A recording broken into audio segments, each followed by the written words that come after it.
Hi. അപ്പോൾ വീണ്ടും ഒരു ഞായറാഴ്ച.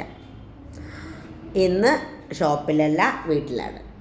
വീഡിയോ കാണുന്ന എല്ലാവർക്കും സ്നേഹം കേട്ടോ. കുറച്ച് പേരൊക്കെ വീഡിയോകൾ കാണുന്നുള്ളൂ. കാണുന്നവർക്ക് സ്നേഹം. ഞാൻ പറഞ്ഞില്ലേ, ഒരു 1000 പേര്, അല്ലെങ്കിൽ ഒരു 100 പേര്, അല്ലെങ്കിൽ ഒരു 500 പേര്, അത്ര പേരാണ്, അല്ലെങ്കിൽ ഒരു 700 പേര്, എത്ര ഈ 1000-നകത്തുള്ള ആൾക്കാരെ എൻ്റെ വീഡിയോ കാണുന്നുള്ളൂ. അപ്പോൾ അവർക്കായിട്ടാണ് ഞാനിത് ചെയ്യുന്നത്. കാരണം എനിക്ക് എന്നെക്കൊണ്ട് കഴിയുന്നതാണ് ഞാൻ ചെയ്യുന്നത്. അപ്പോൾ എല്ലാവരും കണ്ട് സപ്പോർട്ട് ചെയ്യണം. അപ്പോൾ ഇന്ന് നമുക്കൊരു സ്പെഷ്യൽ റെസിപ്പിയാണ് കാണിക്കുന്നത്. എന്നും റെസിപ്പി കാണിക്കാൻ പറ്റില്ലല്ലോ.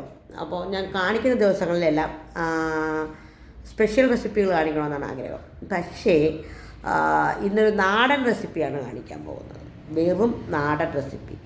ഈ വീട്ടിലിപ്പോൾ എന്തൊക്കെ ഉണ്ട് എന്നെനിക്ക് അറിഞ്ഞൂടാ. ഞാൻ ആ ഉള്ള സാധനങ്ങൾ വെച്ചിട്ടൊരു നാടൻ റെസിപ്പി കാണിക്കാൻ ആഗ്രഹിക്കുകയാണ്. എല്ലാവരും കൂടെ വായോ. അപ്പം നാടൻ റെസിപ്പി ചെയ്യാനായിട്ട് ചെറിയ ഉള്ളി മാത്രമാണ് പൊളിച്ചെടുക്കുന്നത്. ചെറിയ ഉള്ളി ഇങ്ങനെ പൊളിച്ചെടുക്കാം. മുറമൊക്കെ പഴയതായി ആരും കുറ്റം പറയരുത്. പഴയ മുറമാണ് കേട്ടോ. അപ്പോൾ ഇതിനെ നമുക്ക് തൊലിച്ച് കഴുകിയെടുക്കാം. അപ്പോൾ അതുപോലെ തന്നെ ഒരു ഞായറാഴ്ച സ്പെഷ്യൽ ഞായറാഴ്ച എന്തെങ്കിലും ഒരു റെസിപ്പി കാണിക്കുന്ന ഒരു ദിവസം. അപ്പോൾ അതുപോലെ തന്നെ ഇവിടെ ഉള്ള പാത്രങ്ങളൊക്കെ കഴുകി പറക്കിയൊക്കെ വെച്ച് അവിടെയൊക്കെ വെച്ച് ഇനി സവാള വെറിയ ഉള്ളിയൊക്കെ അരിഞ്ഞ് വെച്ച് നമുക്ക് വെച്ചോ. ഒരു കറി വയ്ക്കാനായിട്ട് ഇരുമ്പേട്ടിയും കഴുകി കൊണ്ടുവന്ന് വെച്ച് നമ്മൾ ഗ്യാസ് അടുപ്പെടുത്ത് എനിക്ക് കൂടെ വീഡിയോ പിടിക്കാനായിട്ട് ഇവിടെ എടുത്തുകൊണ്ട് വന്ന് വെച്ചിഞ്ഞ്. അപ്പം തീപ്പോ കിടന്ന് കറങ്ങുന്നതാണ് കാണുന്നത്. അപ്പോൾ നമ്മൾ ഇരുമ്പേട്ടി നന്നായിട്ട് ചൂടായി. ഇനി അതിലേക്ക് നമ്മൾ ഒരു 3 ടീസ്പൂൺ വെളിച്ചെണ്ണ ഒഴിച്ചോ. കുപ്പി ഉണക്കം ഒഴിക്കുകയാണ്. ഓക്കെ, ഒഴിച്ചോ. മതി. അത് കൂടിപ്പോയി. ഇത്ര അത് ഒഴിക്കുമോ? ഇത്ര വെളിച്ചെണ്ണയുടെ ആവശ്യമില്ല. കാരണം നമ്മൾ വെക്കാൻ പോണ സംഭവം എന്ന് പറയുന്നത് നെയ്യുള്ള സാധനം. അപ്പോൾ നമ്മൾ 1 സ്പൂൺ കടുകിട്ട്, 1 സ്പൂൺ ഇട്ടോ. കടുക് ഇങ്ങനെ നിറച്ച് കിടക്കണം. 1 സ്പൂൺ കടുക്, 1/4 സ്പൂണിൻ്റെയും താഴെ ഉലുവ ഇട്ടോ. ഉലുവ നല്ല അത് കൂടി പോയാണ്ടോ. എന്നിട്ട് അതൊക്കെ പൊട്ടി. എന്നിട്ട് നമ്മളിതിലേക്ക് 2 വറ്റൽമുളക് മുറിച്ചിട്ട് കൊടുക്കും. 2 വറ്റൽമുളക്. ഇനി നമ്മളിതിലേക്ക് ഇടാൻ പോകുന്നത് തീ കുറച്ച് കേട്ടോ. ഇനി ഇടാൻ പോകുന്ന സംഭവം എന്ന് പറഞ്ഞാൽ നമ്മുടെ നാടൻ കോഴിയെ കഴുകി വൃത്തിയാക്കി വെച്ചിട്ടുണ്ട്. അമ്മച്ചി കരണ്ടി കൊണ്ട് കോഴി ഇടുകയുള്ളൂ. അപ്പോൾ അതൊക്കെ ഇട്ടാൽ എൻ്റെ കാലിൽ തെറിക്കരുത്. ഞാൻ കഴുകി വൃത്തിയാക്കി വെച്ചതാണ് നാടൻ കോഴിയുടെ ചിക്കൻ.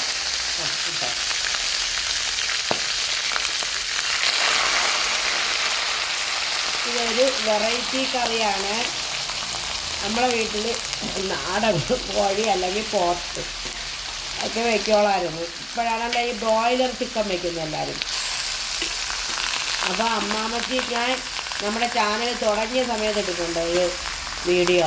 അമ്മാമ്മച്ചി ഉണ്ടാക്കുന്ന ഒരു ചിക്കൻ കറി നാടൻ കോഴിയുടെ. അതിൻ്റെ മുട്ടയാണ്. ഇനി ഒന്ന് ഇളക്കി പിടിച്ച് മറിച്ചിട്ടിടും. അല്ലെ മുട്ട പൊട്ടി. നമ്മളങ്ങനെ ഇട്ടപ്പോൾ തന്നെ മുട്ട പൊട്ടി. അയ്യോടാ എൻ്റെ മുട്ട പൊട്ടിയിടാ. ഇന്ന് വാങ്ങിച്ചപ്പോൾ അപ്പോൾ എന്നിട്ട് നമ്മളതേ ആ എണ്ണയിൽ കടുക് പൊട്ടിച്ചിട്ട് നമ്മൾ നാടൻ കോഴിയാണ് ഇട്ട് കൊടുത്തത്. നൊസ്റ്റാൾജിക്ക് രുചി വരുന്ന ഒരു സംഭവമാണ് നാടൻ കോഴി എന്ന് പറയുന്നത്. എല്ലാവർക്കും അങ്ങനെയാണെന്ന് അറിഞ്ഞുകൂടാ. ഉപ്പ് പൊടിയും കൂടെ ഇട്ട് ഉപ്പ് പൊടിയുടെയാണ്. നമ്മൾ പരലിപ്പ് മാത്രമേ എടുക്കൂ.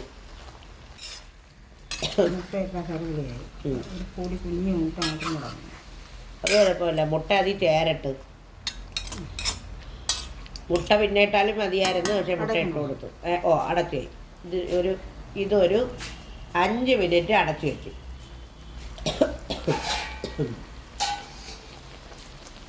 ഇത് 5 മിനിറ്റ് അടച്ചു വെച്ചിട്ട്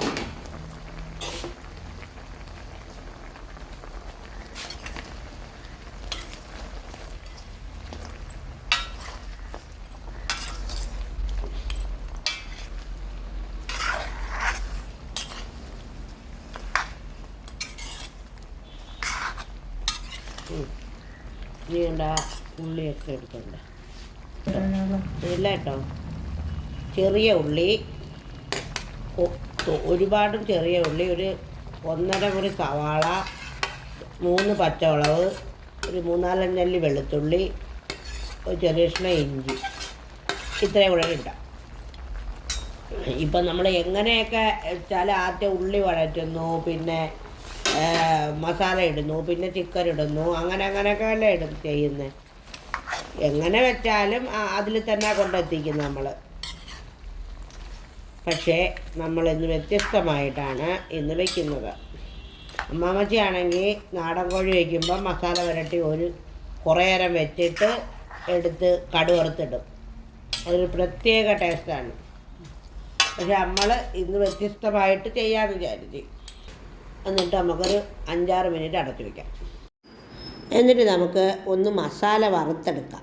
മസാല വറുക്കാനെടുത്തപ്പോഴാണ് ഇവിടെ മല്ലിപ്പൊടി ഇരിപ്പില്ല, കൂട്ടി വെച്ചിരിക്കുന്ന മുളക് പൊടി മല്ലിപ്പൊടിയും കൂടെ ഉള്ളൂ. അപ്പോൾ നമ്മൾ അതിൽ ഉലുവ ചേർത്താണ് വയ്ക്കുന്നത്. അപ്പോൾ അതുകൊണ്ട് ആദ്യം ഉലുവ ഇട്ട് പൊട്ടിച്ചതുകൊണ്ട് മുളക് പൊടിയും 2 സ്പൂൺ, മഞ്ഞൾപ്പൊടി, പിന്നെ എരിവുള്ള മുളക് പൊടി 2 സ്പൂണും, എരിവില്ലാത്ത കാശ്മീരി പൊടി 1 സ്പൂണും പൊടി ഇട്ട് കൊടുത്തു. എന്നിട്ട് നമ്മൾ വിചാരിച്ചു ഇനിയിപ്പോൾ മല്ലി ഇല്ലാതെ കറി വെച്ചാൽ എങ്ങനെ ഇരിക്കും. അപ്പോൾ നമ്മുടെ ചിക്കൻ മസാല ഇവിടെ ഉണ്ട്.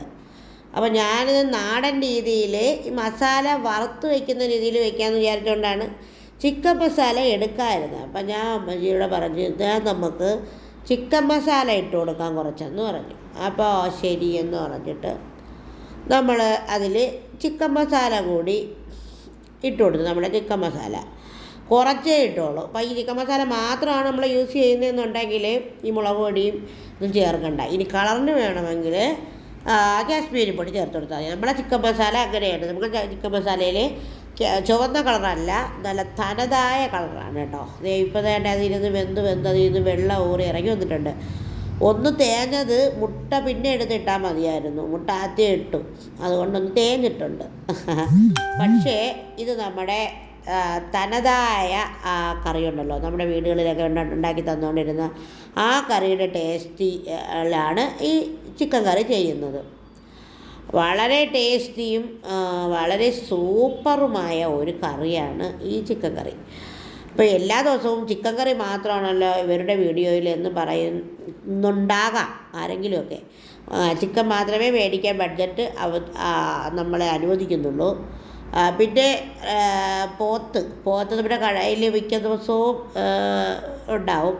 പോത്തങ്ങനെ കഴിക്കണ്ടെന്ന് വിചാരിച്ചിട്ട് പോത്തങ്ങനെ കറി വയ്ക്കാത്തതാണ് കേട്ടോ. അതിനടുത്ത് കറി വയ്ക്കാത്തതാണ് നമ്മൾ. പിന്നെ എനിക്ക് എപ്പോഴും ഇഷ്ടം നാടൻ കോഴിക്കറിയാണ്.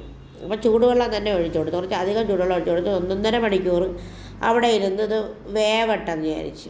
നല്ല ചെറിയ തീയാണ് വെച്ച് കൊടുത്തത്. 2 തക്കാളി അരിഞ്ഞിട്ട് കൊടുത്ത് തിളച്ച് വന്നപ്പോഴത്തേക്കും എന്നിട്ട് ഇതിനെ ഇളക്കി വെച്ച് കൊടുത്തു. പിന്നെ ഈ ഉപ്പിടുന്നതെന്ന് പറഞ്ഞാൽ എനിക്കാണെങ്കിൽ ഈ ഉപ്പ് കൂടിപ്പോകുമെന്ന് വിചാരിച്ചിട്ട് കുറച്ച് ഉപ്പ് ഇതുകൊണ്ട് ഞാൻ ഇടാന്ന് പറയുന്നത്. കാരണം എൻ്റെ ഒരു പേടി എന്ന് വെച്ച് കഴിഞ്ഞാൽ ഇനി എങ്ങാനും കൂടിയാൽ അപ്പോൾ കുറേ നാളുകൊണ്ട് ചിക്കൻ കറി വയ്ക്കുന്നതൊക്കെ ചേച്ചിയല്ലേ, അപ്പോൾ അവൾക്ക് കൃത്യമായിട്ടും അറിയാം. അപ്പോൾ ഈ തീയിൽ അവിടെ ഇരുന്നു നല്ലപോലെ തിളച്ച് വന്നപ്പോൾ നല്ല ചിക്കൻ കറി, നല്ല മണമുള്ള ചിക്കൻ കറിയാണ് കേട്ടോ.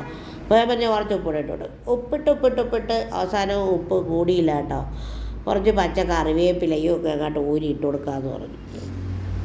പച്ച കറിവേപ്പിലയൊക്കെ ഊരി അങ്ങോട്ട് ഇട്ട് കൊടുത്ത്, പച്ച കറിവേപ്പില ഊരി ഇടുന്നതൊക്കെ പറയുന്നത് നമ്മുടെ രീതിയാണ് കേട്ടോ, നമ്മുടെ തിരുവനന്തപുരം ഫാഷൻ സ്ലാങ്. കുരുമുളക് പൊടിയും 1/2 സ്പൂൺ ഇട്ട് കൊടുത്തു. ഇപ്പോൾ എരിവുണ്ട്, ചിക്കൻ മസാലയിലും കുരുമുളകുണ്ട്.